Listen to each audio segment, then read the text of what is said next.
where you're not realizing yourself as the source, as the one, but are pulling away from the experience, then that stores that trauma in the body. The orientation becomes, if I am triggered, that becomes an opportunity. If we're just being the witness and not being attached to any kind of outcome, will we do anything with our lives then?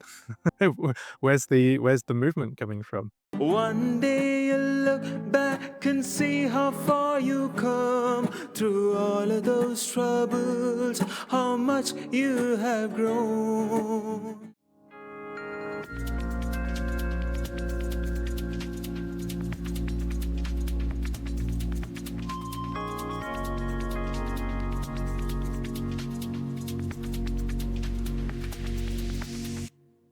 All right, here we are again. Second episode of the Soul Liberation podcast with Vimal and Richard. And we enjoyed it so much the first time round, we said we're going to come back and do it again. And this episode is going to be about triggers and well, first of all, what are they? Second of all, I think we can talk little bit about how best to process them when they arise. Mm. And then if we have time, also a little bit about the aftermath of that process, which is going to be about expressing the new sense of being which comes through and expressing boundaries and things like that. Hmm. Sound good? Absolutely. Sounds exciting. Yeah. Cool. Yeah. What I wanted to start with really was a definition of what triggers are. Because I think there can be a little confusion out there about the difference between what's a trigger and what's a trauma or a wound. Mm. You know, for me, um, when when something happens to you that causes uh, a trauma to be stored in the cells of the body, so it's happening for the first time, basically, where um, where there's some kind of rejection of your experience, let's say, Hmm. or identification with it, where you're not realizing yourself as the source, as the one, but are pulling away from the experience, then that stores that trauma in the body. And so that is for me, like the initial uh, event. But then for me, the trigger is then when that stored trauma gets activated somehow by a reflection in the outside world. So this is going to be our everyday lives. You know, those first that first event doesn't happen that often. Most of the pain, what people feel in their everyday lives, is some activation of a trigger, which is already stored in their systems. And it's just being brought to the surface by some kind of reflection, something that somebody's said or done, or something that's happened to you. So that for me is a difference, an important difference to the two, distinguish between, especially because when you realize that when you're being triggered, it's actually just activating a pain that's already there, Yeah. then um there's less need to project that onto another person, right? Because you realize that they are just reflecting something that's already within you, and so they're not actually the cause of the pain, they're just mirroring something, basically. Hmm. Yeah. I guess that's a huge difference to make, understand, discern in the journey, in the inner journey, is that the causality is actually within. And and then that changes the orientation of the being to one of learning, growth, and evolution, right? So we understand life is really about self-revelation, actualization, and learning through experiences. Then of course then the orientation becomes, if I am triggered, that becomes an opportunity. To the point, I think a being can come to a point where it realizes a sense of gratitude even for the challenging triggers. And hence, there is less and less and less need to project it on the other person because you see the truth of why you created that, you know. And often we speak in this moment of this question that why did I manifest that? And how many people, how rarely we do ask that question, you know, when it comes to a challenging experience. Why did I manifest that? What am I supposed to learn from it? Right. That changes the orientation.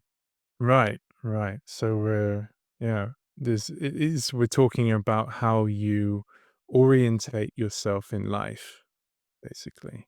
Well, yeah, this is really the key. Oh, we're giving the answers away already. Vimal, so early in the podcast. Um, mm, That happens when we don't plan anything and we go spontaneously. yeah, yeah, it's absolutely the key. Yeah, usually the triggers they get um activated because there's some resistance to the moment. There's some need that we have of it. Like we need somebody else to be a certain way, or we need the situation to be a certain way. We feel attached to a certain outcome, these kind of things. And if we make the only real outcome is to be self-realizing, um, to bring more awareness to the situation, then that changes completely the orientation to life, right? Exactly. And this is really the key to healing from uh, these deeper wounds. And that reminds me of something else. It also means that you don't see triggers as the problem anymore. Mm. You know, they're just a signpost to your healing, and so there's not a resistance to them anymore, but more of an embracing of the experience. Yeah, yeah. Yeah. I think it's quite difficult, if I'm really honest, to see that amidst you are in the triggering place, you know, Yeah. when you are engaged in a relationship or with a group in society, for example, when you're right in the moment where that is happening, to ask this question and to be centered in there to have that learning opportunity is going to take a lot of experience and mastery. So we often need to go back into the triggering and work on it as well, you know? Absolutely. Yeah, absolutely. And I think that's the biggest, what can we call it, complaint of most people who are committing to dealing with their triggers is that they still, in the moment, kind of lose themselves in it. Mhm. So there's this triggering of an automatic pain response. What do you mean by that? They're learn is an automatic behavior. So it's a learned behavior that we would have um, learned as a coping mechanism in childhood to cope with a painful stimulus. Mm. And so we're talking about trauma responses, fight and flight and freeze and fawn. I don't know how much you know about those. I know a little bit, maybe you can expand on it, especially the term faun. I haven't Mm-hmm. explored. So so I think most people have heard of the fight and flight response as Yeah.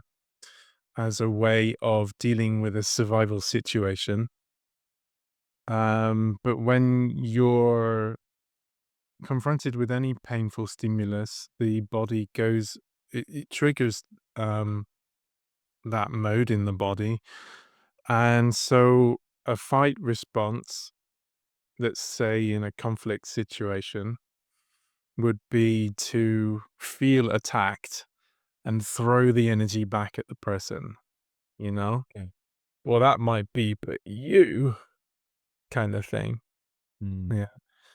And a flight response, traditionally, of course, that's running away from the danger. okay. But it doesn't have to be done physically. That it's basically avoiding pain. It's running away from the reality that you're experiencing. So that can look like distraction, basically. Um, a freeze response is this has been my uh, go-to trauma response. I mean, we all experience all of them, I think, over time, but I think everybody has one which is a little more consistent in their experience. So the freeze response is like a body and mind shutdown. Okay. Yeah, I call it the hedgehog response. It's really like feeling so overwhelmed that you can't even think of what you might want to say anymore Hmm. or how you might want to respond. And so there's just like, yeah, like a shutdown. It can look from the outside, it looks like somebody just staying silent and not responding. But internally, there's still a resistance to the feelings and the situation. Yeah. And the fawn response, it's basically people pleasing. So it's making sure that everyone else feels good so that you don't have to deal with your own pain. Wow, that's quite a complex and deeper issue than the other one. Right. Right. Exactly. Yeah. Yeah. Yeah. That's quite that one is a bit of an outlier, but it's still part of the trauma responses. Yeah. Yeah. Yeah.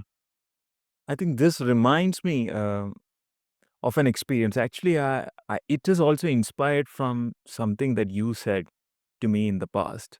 So I remember this experience where I was speaking to this person in a nearby meditation place, and I was staying there. And we quickly gone into the spiritual journey aspect and started discussing that. It was clear he has done some inner work, and there was that orientation.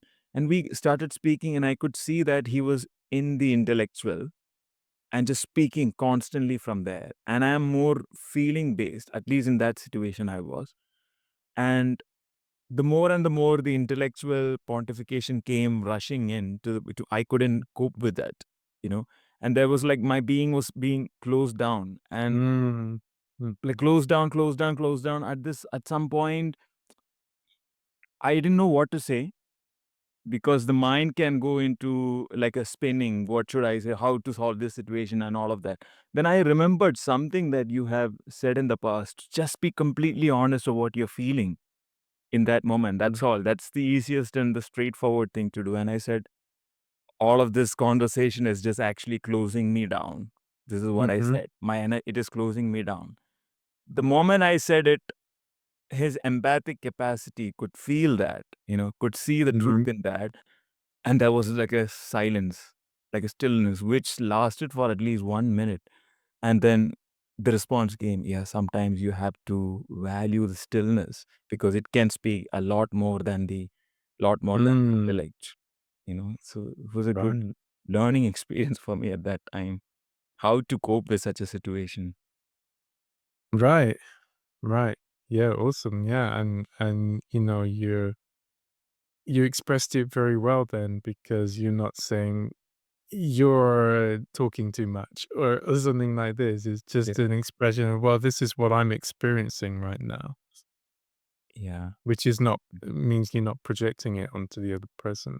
exactly. Exactly. Right. Right. Yeah.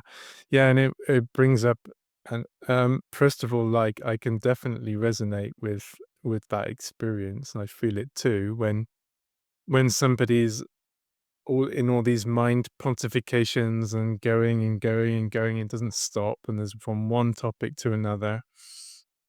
Or when somebody's ranting, Mm. like really complaining a lot about something, there's like a pressure that builds up in me. which needs to be broken at some point. Um, and it reminds me of, the difference between dealing with these things with the intellect and focusing on the energy. Yeah. It's something that I've noticed in myself as well sometimes, especially where the intellect gets it on one level. And so because the intellect is kind of problem solving based, you can Mm. say, well, this is the problem. I already know the answer, so I'm just going to do this. And so there's a kind of a skipping of necessary steps that would actually be, Uh, yeah, would actually need to be done in order to fully heal energetically, from the pain. yeah. So should we talk a bit about, what that process could be to when a trigger comes up? Yeah. Please. Please. Yeah. I mean, I think we both probably process these things in a very similar way because we've been, um experiencing the same kind of spiritual education through open hand. Exactly. And so it's kind of, it's a process of, and I think, this is how I would express, a way to master triggers is to be in the witness and the presence of your experience Mm. while still allowing completely the authentic feelings to come up and be expressed. Mm. Um, and so it's kind of a yeah. I mean, I've kind of simplified it to a three-stage process. There's the recognizing that you're being triggered Mm. to begin with. There's a bringing that self-awareness to it and saying, "Well, okay, I'm being triggered, right? What's going on here? Where am I feeling it? I'm feeling tightness in the sacrum or the solar plexus. Um, okay, why is that happening?" And then, the second stage is to honor that pain and Mm. express it. And so, um, it's im- it, the thing about doing that is that it really empowers you because when you fully honor your experience and the pain, there's not this identity, this separation anymore. It's not me versus my experience, right? It's a full immersion in the experience, which means that there's no separation between the experiencer and the experience anymore. And so you connect with the one in you that doesn't need any situation to be a particular way, that just is expressing whatever it's feeling or coming up. Mm. And so this is tremendously empowering because it means that experience doesn't define you anymore. And so ultimately you get to choose how you respond to it. Mm. This actually brings a question actually. So it's understandable when we are in our own space, when we are feeling triggered, we have all the time and the space to go into the triggerings and express the triggerings in a way and to process it out, which is essentially what you're speaking, as I Mhm. understand. So what if we are in a situation, let's say with family, kids or others, or in a stage performing, which actually happened to me, I'll get it. Is it? And then clearly there is no space to express the distortions and to really go into the triggerings and work on it. So what happens in that case? How do one work on such a situation in your experience? and maybe I can share what I feel. Yeah, sure. Because I know you've had a lot of experience in this too. But well, for me, um, first of all, so there's a few options. First of all, if you have the space to say, "Hey," and the courage as well to say, "Hey, yeah, this is process coming up for me. I need space now. I'm gonna go and work on it." If that's an environment that supports that, then that would be ideal. But if it's not an environment that supports it, if you're with people that wouldn't understand, or if you're at work or um, driving in traffic, these kind of things, um, then it's often good to take some time later in the day to just bring those feelings back to the surface again, to be worked with. Regress into it, you mean? Yeah, exactly, exactly, yeah, and also, I think once you've been doing this for long enough as well, and there's not so much of a losing yourself in the triggering of the moment, there's still a kind of a witness in the background. There's more of a pause between the stimulus of the trigger and how you respond to it. And so in that pause, there's a kind of a working with it as well. I think, there's a feeling of your authentic experience, an accepting of that, a realizing of well, I'm in this experience, but I'm also beyond it. There's a presence, Hmm. and then a choosing of how you respond to that energy now and what you want to express. So it becomes a bit of a faster process. Now, I don't think that you can really work with a deep held trauma or karma um, by doing it so quickly. Hmm. But still, that's kind of a moment to moment unraveling Hmm. that can happen but I think you have to be fairly experienced with processing Yeah. to be able to do that as well. Yeah. What I'm hearing is the absolute importance of settling into the observer or the witnessing aspect or the presence to work through such triggerings, because the ability also to disassociate from the experience and to know yourself as something that is beyond. But when you are in the identity and you are just like bashed around with the triggerings, it becomes exceptionally difficult to settle into that space and work on that triggering. So I think anyone coming into this work, the importance of finding that sacred ground of being within through inner work. And the paradox is that the more you work on these triggerings bit by bit, the more you settle, not at the identity level, but a felt sense of beingness, which Right. is in the background. Right. And the quicker, like you said, the quicker the process becomes then. Yeah, exactly.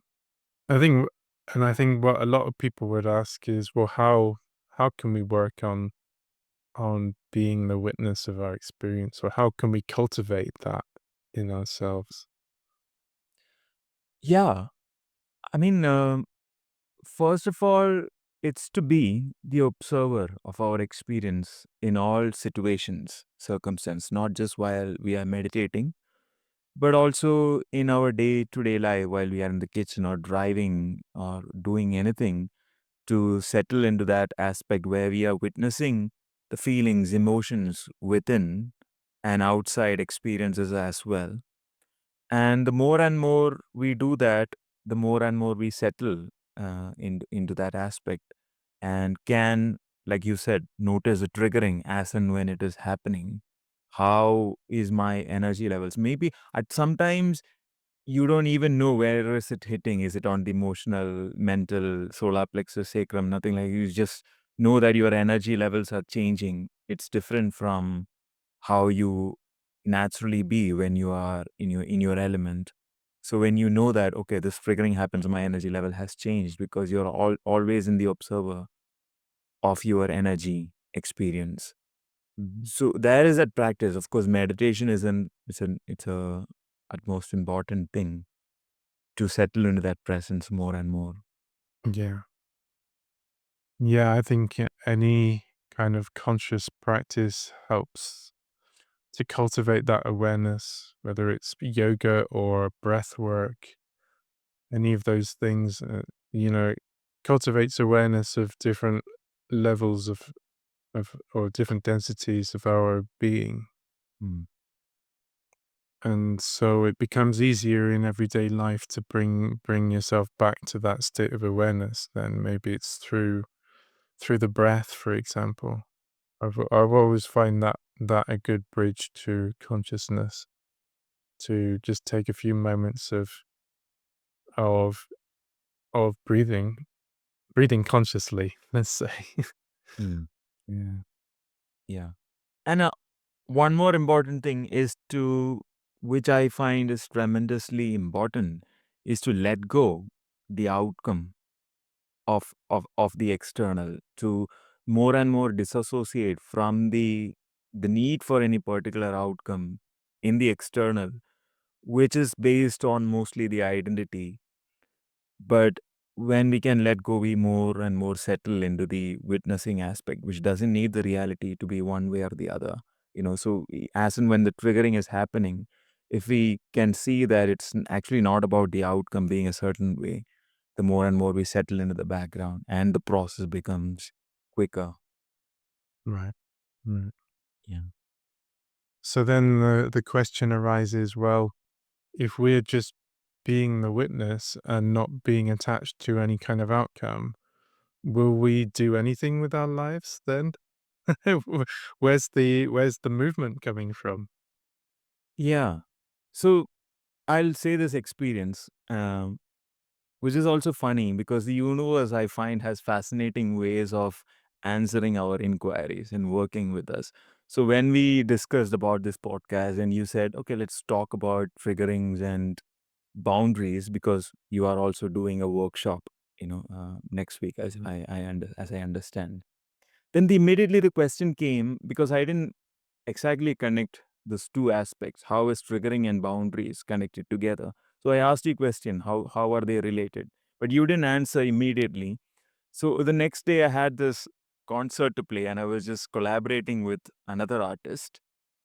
Usually when I play solo, I take complete responsibility of whatever happens. I am the sole responsible person of dealing with it all.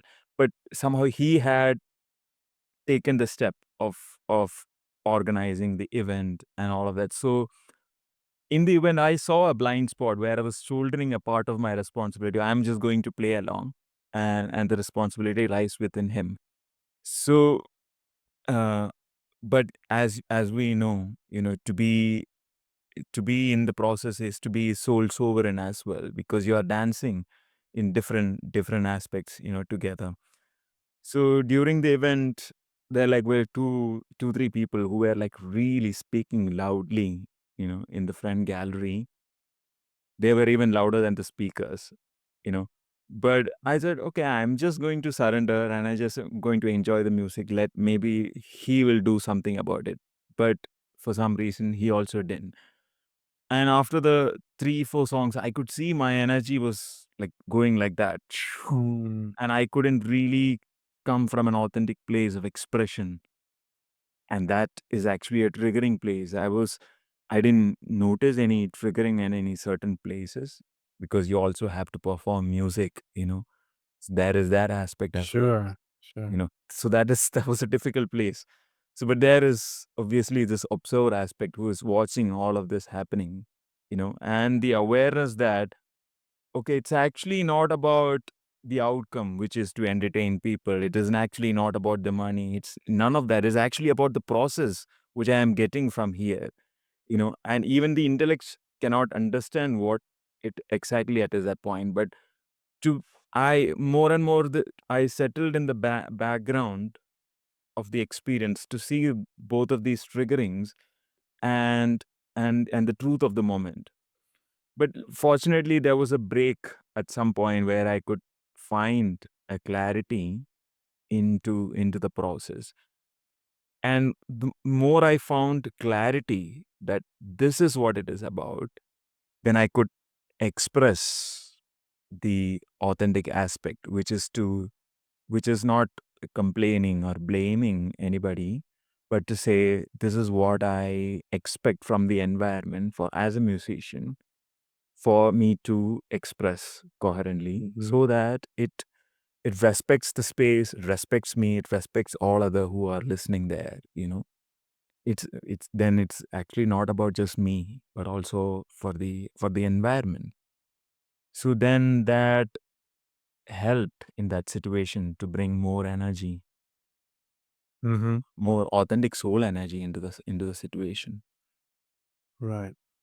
Mm. Right. So what I'm getting from what you're sharing is that it's not about um whether the crowd is really into the music or whether you get money from the situation. It's about how you are processing the energy of the situation or how you're expressing yourself authentically. Yeah. To add one more point to that, it's also about how the crowd responds Yeah, because that is a feedback for the soul. sure. How is my energy being activated here, and how is it being, where is the feedback coming from? So if I see they are not responding well, it also to some extent means that okay, I am not expressing coherently here, because what I have learned from my experiences, as I express my soul, there will at least be part of the audience or in the field there will be reflections for me, Right, right. you know. Yeah. Yeah, and the other thing that it reflects to me is that so we talk a lot about acceptance and um, and allowing the feelings and all these kind of things, and that can be misinterpreted as kind of a passive experience, you know. But the authentic inquiry can be inviting a confrontation of Mhm. the situation as well, Exactly. which is what you've felt to do. Yeah. Yeah. Mm.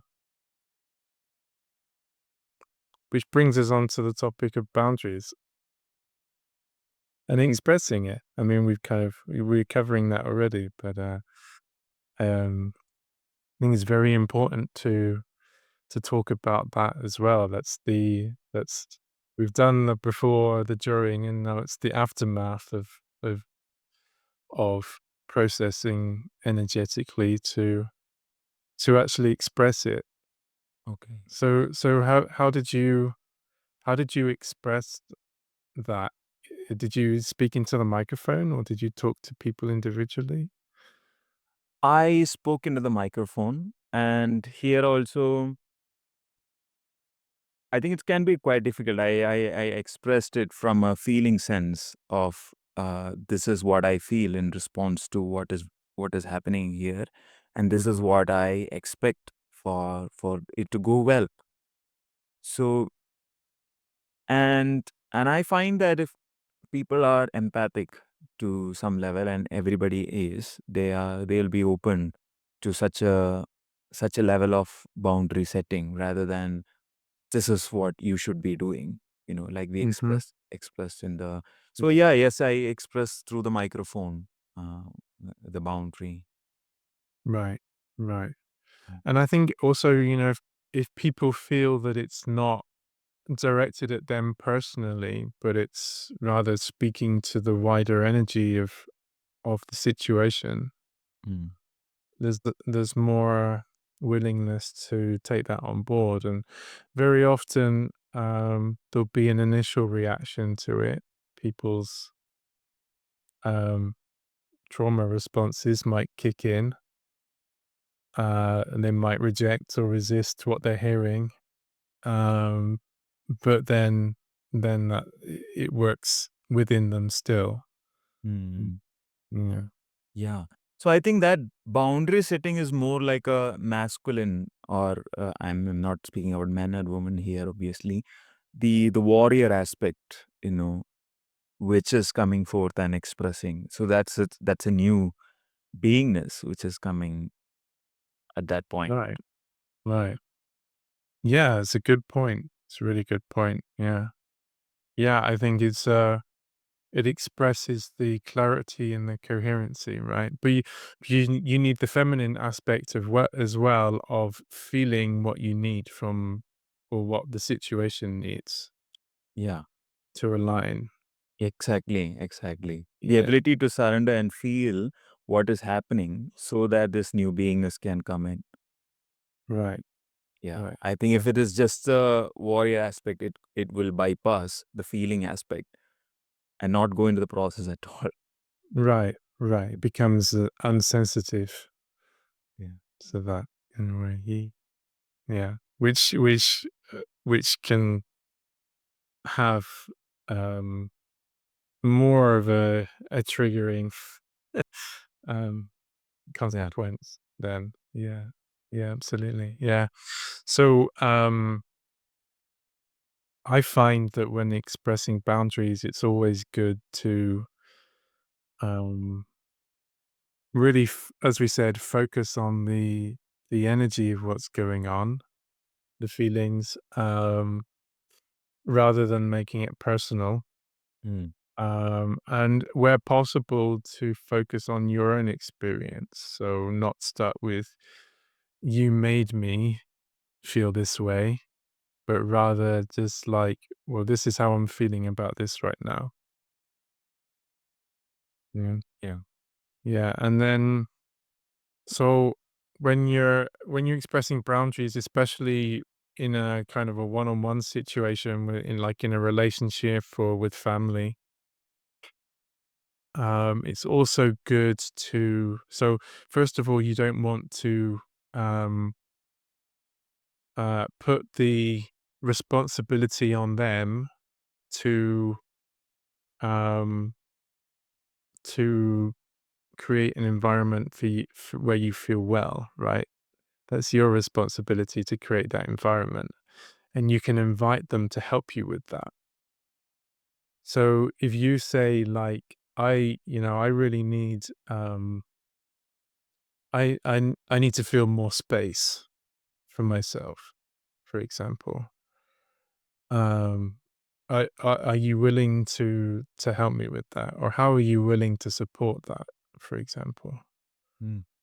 And the other thing to be aware of is that there are, in healthy relationships, certain things you can compromise on. For example, the timings of for which when that space is given, and these kind of things. Um, and it's 11:11 here, by the way. Interesting. Yeah. Um, yeah. So um, it's really getting that balance between being very clear and concise about what you need from the situation, um, but also being compassionate and understanding with the way you're expressing it. Yeah. I think regarding the boundaries, I also see it in a different way also, where the boundary is more an internal one.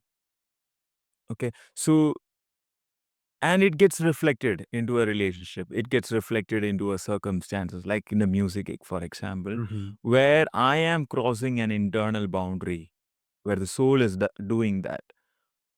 Let's say, for example, it is more leaning towards the all acceptance aspect, Mhm. you know and there is no the warrior energy which is coming forth in the situation, which is actually forming an identity, and hence I'm crossing an internal boundary which gets reflected onto the relationship.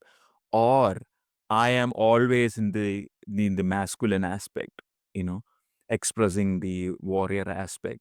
And hence I have a tendency to not fully honor the feminine or the empathic aspect, which gets reflected in the relationship as I am overriding the other person, Yeah, you know. So to work on aligning that internal boundary where I'm finding coherency between different beingness more and more means that this coherency will get reflected onto the external within relationship, within all circumstances, you know. And the authentic boundary which I express on the external is a reflection of the coherency internally.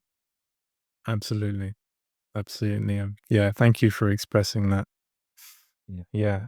The work is always an internal one first before it, so you're working internally and then you're expressing that rather than expressing a boundary to make you feel better on the Exactly. inside. Yeah. Exactly. Yeah. Okay, so we've spoken fair bit about triggering now and how to go through that process, what triggers are, and how to express from an authentic sense of being afterwards. And that brings us on now to closing live performance from Vimal.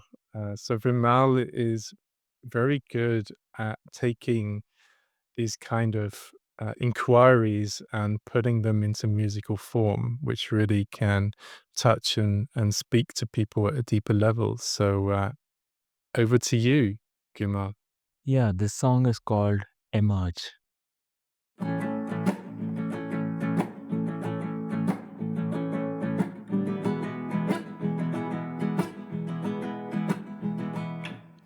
How can you love another without loving yourself?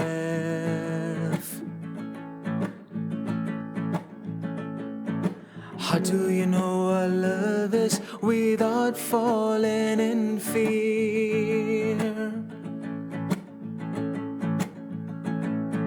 How do you know what light is without knowing the darkness?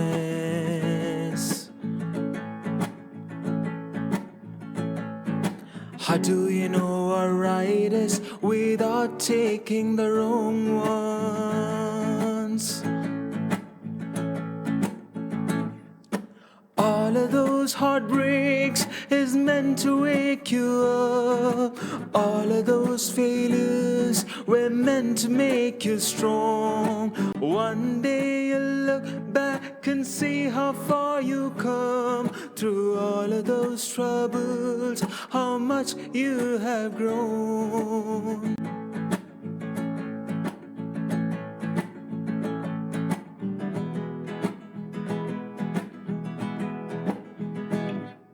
How do you know what you are without what you are not? How would you learn to fly if you don't spread your wings? So give it all away. Let it find its way back. If it's meant to stay, it will stay to the end. All of those heartbreaks is meant to wake you up. All of those failures were meant to make you strong. One day you'll look back and see how far you come. Through all of those troubles, how much you have grown. Do-do-do-do-do, do-do-do-do, do-do-do-do-do. Ta-da-da-da-da, ta-ta-da-da, ta-da-da-da-da-da.